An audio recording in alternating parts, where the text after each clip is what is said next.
Retro ஆன்மீக சேனலை பார்த்துருக்கிற அனைவருக்கும் வணக்கம். நான் உங்க ஜோதிடர் கருப்புசாமி கேஜிஎஃப். 2025 சனி பகவான் வக்ர பெயர்ச்சி 12 ராசிக்காரர்களுக்கும் இந்த வக்ர பெயர்ச்சி என்ன பலனை கொடுக்க போகுது, என்னென்ன பலவீனத்தை கொடுக்க போறத பார்க்கலாம். ஜூலை மாசத்துல இருந்து ஒரு 130 நாள் கணக்குக்கு 4 மாசத்துக்கு பிரச்சனைகள் இருக்கு. அது நம்மளாத்தான் அந்த பிரச்சனையை உருவாக்கிறோம். இந்த சனி பகவான் வக்ர பயிற்சி யாருக்கு தெரியுமா பிரச்சனை வரும்? ஜோசியம் சொல்றவங்களுக்கு, குறி சொல்றவங்களுக்கு, அருள்வாக்கு சொல்றவங்களுக்கு, கோயில்ல அர்ச்சகரா இருக்கிறவங்களுக்கும் ஆன்மீக ஈடுபாட்டில் இருக்கிறவங்களுக்கும் தான் இந்த வக்ர பயிற்சி பிரச்சனை. ஏன்னா கண்ணுக்கு தெரிஞ்சு அடுத்தவன் சொத்து, அடுத்தவன் மனைவி மேல ஆக்குப்பே அபகரிப்பு பண்ணணும் எண்ணங்கள் உடையவர்களுக்கு இந்த 4 மாசம் ஆகாது. டபுள் டாக்குமெண்ட் போட்டு இடத்த வித்து ஒருத்தனை ஏமாத்தணும்னு நினைக்கிறான் பாருங்க, அந்த ராசிக்காரருக்கு ஆகாது. ஏமாத்தி பெண்களை ஏமாத்தக்கூடிய தருணம் உடைய ஆண்களுக்கு ஆகாது.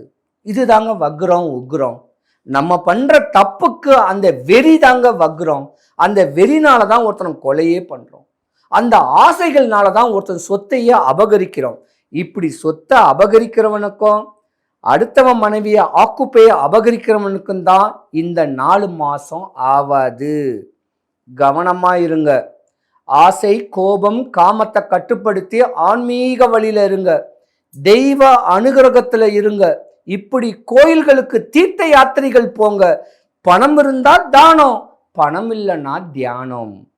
தன்னை யாருன்னு பாவிச்சுக்கிட்டு தனக்குள்ள இருக்க வேண்டிய சக்தி என்னன்னு ஒரு கோயிலையும் தியானம் பண்ணுங்க. இந்த 4 மாசம் எந்த குறையில எதுலையும் மாட்டிக்காதீங்க. உங்க வாழ்க்கையே தரமட்டமாயிடும். அப்படியாப்பட்ட நேரம் இருக்கு. மீன ராசிக்கு அதிபதி எம்பெருமான் குரு பகவான், பிரகஸ்பதி, தக்ஷணமூர்த்தி, பல டாக்டர்ஸு, பல அட்வொகேட்ஸு, இன்னும் சொந்த தொழில் பண்ணக்கூடிய ஒரு சொந்தமான அமைப்பிடக்கூடிய தொழில் அதிபர்கள் நீங்கள் தான். பண்புள்ள படித்த ஜாதகம் யாருன்னு கேட்டால் மீனராசி தான். அது கலைத்துறை சம்பந்தப்பட்டதாக இருந்தாலும் சரி, உயர்ந்த உச்சத்தில் பல லட்சங்களை யோகங்கள் வரக்கூடிய தருணம் உடையவங்களும் நீங்கள் தான். ஆனால் கஷ்டப்பட்டு படிக்கணும். இஷ்டப்பட்டு கஷ்டப்பட்டு தான் முன்னுக்கு வர முடியும். தாய் தகப்பன் உங்கள் மேலே அளவு கடந்த அன்பு வச்சுருப்பாங்க. மண்ணை பொண்ணை வித்தாவது உங்கள் வாழ்க்கை பிரதிபலிக்கணும்னு சொல்லி ஏங்குவாங்க. பொதுவாகவே இந்த மீன ராசியில் கடைக்குட்டிங்க தான் நிறைய இருப்பீங்க. அதாவது தாய்க்கு தலைமகன் இல்லை, இளைய மகனாக தான் நிறையா இருப்பீங்க, இளைய பொண்ணாக தான் இருப்பீங்க. உங்கள் மேலே தான் உங்கள் குடும்பம் தனிப்பட்ட கவனத்தில் இருக்கும். இப்போத்தான் 7.5 சனி ஆரம்பத்தில் சனீஸ்வர பகவான் ஒன்றும் பண்ண மாட்டார். நிறைய வண்டி ஓட்டக்கூடிய தருணங்காரர்களும் நீங்களாத்தான் இருப்பீங்க. கடனை உடனே வாங்கியாது தாய் தகப்ப உங்கள் பிரச்சனையை ஷார்ட் அவுட் பண்ணுவாங்க. ஆனால் நீங்கள் ஏமாத்துவீங்க. ஏமாறாமல் இருங்க. ஆணாக இருந்தால் கூட பெண்ணாக இருந்தால் கூட ஆன்மீக ஞானத்தை வச்சுக்குங்க. ஆன்மீக சம்பந்தப்பட்ட தன்மையை வச்சுக்குங்க. இல்லைன்னா கஷ்டப்படுவீங்க. சாமியை மதிங்க, உங்கள் குலதெய்வத்தை மதிங்க. உங்கள் முன்னோரை நினச்சி வந்தீங்கன்னா இனி வருங்காலத்தில் உங்களுக்கு எந்த குறையும் வராது. மாளிகை கட்ட போகிறீங்க. மன்னவனை போல வரப்போகிறீங்க. அரசாளக்கூடிய தன்மை வரப்போகுது. அரசியல்லையும் உங்களுக்கு பிரவேசம் வரக்கூடிய தருணமும் உண்டு. ஏன்னா ஜென்மத்தில் சனி பகவான் நீதிமான் சூப்பராக வரக்கூடிய ஒரு நேரம். பயப்படாதீங்க. ஆனால் ஒரு புள்ளி இருக்கு. மீன ராசிக்காரர்களுள்ள ஆண்கள் மனைவியை தவிர மாற்றான் மனைவி மேலே ஆசை பாசமாகி காசு பணத்தை விரயம் பண்ணீங்கன்னா நீங்கள் இப்படியே தான் இருப்பீங்க, விரயமாவீங்க. இப்படி தெளிவான முறையில் எதுலேயும் மாட்டாமத்தான் நீங்கள் இருக்கணும். மீன ராசிக்காரங்க பொதுவாகவே சித்தர், சிஸ்டர், கன்னியாஸ்திரி. காலதாமதமாக திருமணம் நடக்கக்கூடிய தருணம் உடைய மீன ராசிக்காரங்களுக்கு சுபகாரியம் நடக்க போகுது. முடிஞ்ச அளவுக்கு காதல் திருமணம் தான் வரும். ஏன்னா உங்கள் ஜாதகம் அப்படியாமட்ட ஒரு தருணம். உங்கள் அப்பா அம்மாவை நினைங்க. முன்னோரை நினச்சி வந்தால் உச்சநிலை. குரு பகவானும் செவ்வாய் பகவானும் ஒன்று. குரு பகவானும் எம்பெருமான் முருகக் கடவுளும் ஒன்று. நீங்க தாங்க வடபழனி முருகன் கோயிலுக்கு போகணும். ஏதாவது ஒரு செவ்வாய்க்கிழமை போங்க. சாமியை பார்க்கறதுக்கு முன்னே கோயில் வாசல் இருக்க வேண்டிய பூக்காரங்க கிட்ட ஒரு 5 முழம் பூ வாங்குங்க, மல்லிகைப்பூ.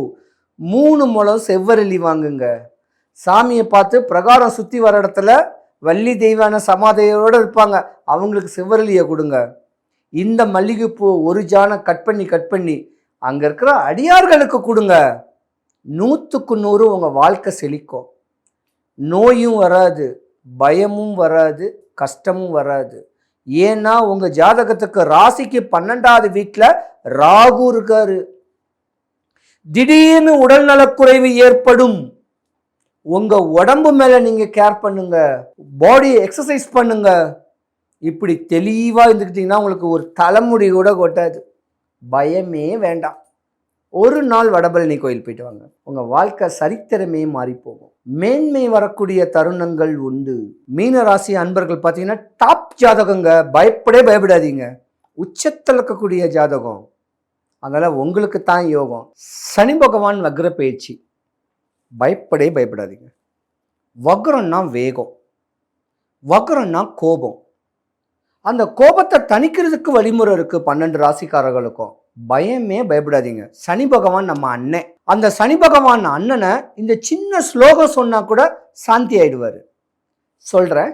ஒன்பான் கிரகத்துக்குள் ஒன்றாய் மிளிர்கின்ற எங்கள் அண்ணா சனி ஈஸ்வர பகவானே, அன்பால் நான் உன்னை அடிப்பணிவேன், என்பால் நாங்கள் அடைந்த துன்பங்கள் போய் இருள் அகற்றி தூய நலம் திகழ எனக்கு இன்றே தருவாய் அருள். அண்ணா சனீஸ்வர பகவானேன்னு சொன்னாலே வக்ர பேச்சு ஒன்றாவது, உக்ர பேச்சு ஒன்றாவது. நம்மளுடைய ஆசைகள் தேவைகள் எல்லாமே பூர்த்தியாகும். சனி பகவானும் செவ்வாய் பகவானும் ஒன்று. செவ்வாய்னா முருகக்கடவுள்.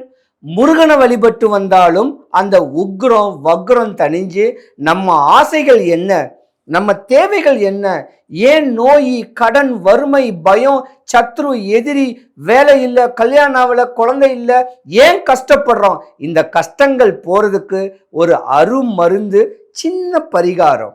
முருகனுக்கு 1000 கோயில் இருக்கு, 6000 கோயில் இருக்கு, 6 பட முருகன் கோவில் இருக்கு. ஆனா வடபழனி முருகனுக்கு தனி சக்தி இருக்கு. கோயில் வாசல் இருக்க வேண்டிய பூக்காரங்க கிட்ட ஒரு 5 முழம் மல்லிகைப்பூ, 3 முழம் செவ்வரளி பூ, அந்த 5 முழம் மல்லிகைப்பூவை ஒரு ஜான் கட் பண்ணி கையில் வச்சுண்டு சாமியை பார்த்து பிரகாரம் சுற்றி வரும்போது வள்ளி தெய்வான சமேத சாமி இருக்காரு, அவங்களுக்கு செவ்வரளி கொடுத்துட்டு பிரகாரம் சுற்றுற இடத்தாண்ட உட்கார்ந்துருக்கிறவங்களுக்கு அந்த ஒரு பூவை கொடுங்க. உங்கள் ஆசைகள், உங்கள் தேவைகள் எல்லாமே தெளிவாகும். சனி பகவான் உக்ரம் வக்ரம் கோபமானாலும் சாந்தி அடையக்கூடிய தருணம் நம்ம வடபழனி முருகன் கோவிலுக்கு இருக்கு. இந்த சின்ன பரிகாரத்தை செய்யுங்க. 100க்கு 100 இந்த வக்ர பேச்சு உங்களை ஒன்றும் பண்ணாது. தெய்வத்துடைய அனுகிரகத்துக்கு கிரகங்கள் எல்லாமே சாதகமாக ஆனது எல்லாமே சிவபெருமானுடைய கண்ட்ரோலில் தான். உக்ரம் வக்ரமான ஒன்றை உள்ளுக்குள்ளே ஒரு சிவன் இருக்காரு, அங்கேயும் வழிபடலாம். இப்படி முறையான வழிமுறைகள் பண்ணிங்கன்னா உங்கள் வாழ்க்கை உச்சநிலை. படித்தவனுக்கு வேலை, வேலைக்கு அப்புறம் திருமணம், குழந்தை குட்டி, வாழ்க்கையை ரசித்து ருசித்து வாழக்கூடிய தருணம் உங்கள் எல்லாருக்கும் உண்டு. பயப்படாதீங்க. சனி பகவானை அண்ணான்னு கேளுங்க. அண்ணான்னு வழிபட்டாவே நம்மளுக்கு எந்த காரியங்களும் இடையூறு இல்லாமல் வீணான பிரச்சனைகளை கூட மாட்டி விட மாட்டார். கண்ணுக்கு தெரிஞ்சு தப்பு பண்ண விட மாட்டாது. மனசாட்சி இருக்கு, அதுதான் சனி பகவான். அந்த மனசாட்சிக்கு மீறி நம்ம தப்பு பண்ணாதான் சனி பகவான் உக்ரத்தில் இருப்பாரு.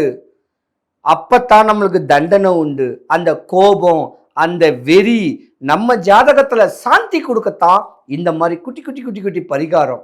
சின்ன பரிகாரங்கள் தான் பலிக்கும், பெரிய பரிகாரம் பலிக்காது.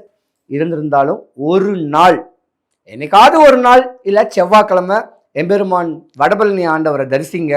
உங்கள் வாழ்க்கையில் சுபிக்ஷம், ஐஸ்வர்யம், கடாட்சியம் கிடைக்க எம்பெருமான் வடபழனி ஆண்டவனுடைய அனுகிரகம் உங்களுக்கு பரிபூர்ணமாக கிடைக்கணும். சிவாய நம.